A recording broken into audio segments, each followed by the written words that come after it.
Think of someone you know who has it all. They're living their best life.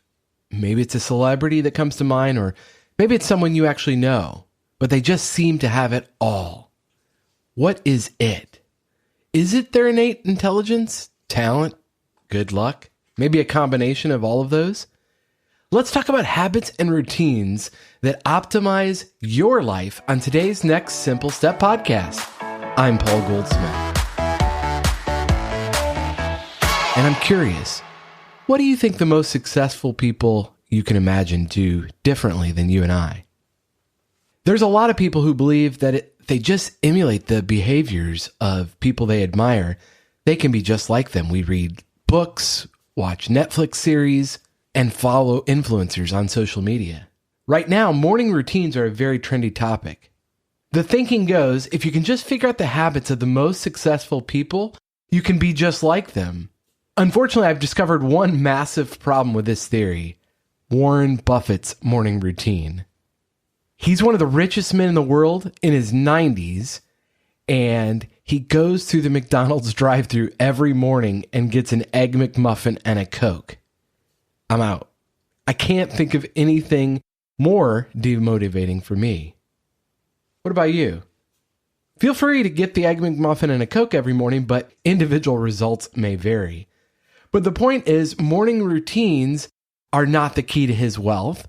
I started thinking about this when an author I really appreciate, his name's Michael Easter, he wrote The Comfort Crisis, and he wrote on social media that morning routines are a distraction, and it was intentionally triggering for some, myself included if I'm being honest.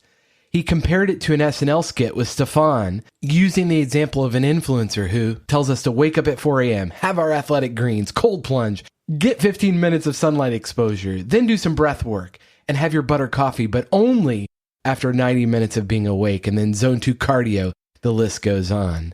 He's obviously highlighting the fact that there's so many people that argue that the perfectly choreographed morning routine equals success. Morning routines are a means to an end, not the end itself. What we're really talking about when we talk about morning routines is creating an environment where we feel our best, a sense of accomplishment. Who doesn't want to feel their best? For many people, myself included, the morning before everyone is awake and people are texting or emailing and otherwise making demands of your time, that's your time to get clarity and intention for your day. For others, it's night, after others have gone to bed, when you have some time to do whatever you want to do. Regardless of the time of day, we're all seeking self-determination. So how do we get that throughout the day? Dr. Edward Deci is a motivational scientist, and he developed a theory called self-determination theory, which argues that we all have a deep psychological human need for autonomy, competence, and an opportunity to develop mastery, as well as relatedness or connection to others. We are at our best when those needs are being consistently met. So rather than copy someone else's routines, get curious. Discover what activities excite you. You're free to choose. You can develop mastery if you commit to it, and it connects you to others and ultimately your purpose in life, one that engages your passions. You get to decide what each day looks like. It'll be different for every one of us, but don't settle for watching others and wishing you had what they have. You are a uniquely wired creative human. So what excites you? You really have to turn down the noise to hear the signal. Eliminate the distractions and routines, those habits that are not fueling your purpose. As Robert Brault said, we are kept from our goals not by obstacles, but by a clear path to lesser goals. Your greatest scarcity in life is time. We all only have so many hours in a day. I'll be the first to admit that it feels great to have a sense of accomplishment in the morning with a steady routine that serves you well. However, I've had to pull mine back because it didn't serve my larger purpose for my life and my day. And I'm going for maximizing every hour of every day that I am in alignment with my highest values and goals. I'm being who I want to become and the things that I choose to pursue. And a big part of that is just deciding on what I don't want to do or say no to so that I'm not pursuing lesser goals. What about you? What you and me and all of us are longing for is living a life each day with purpose, fulfilling your purpose.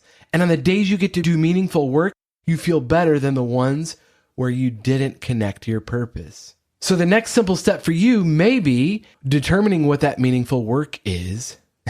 And step 2, find a way to do more of it.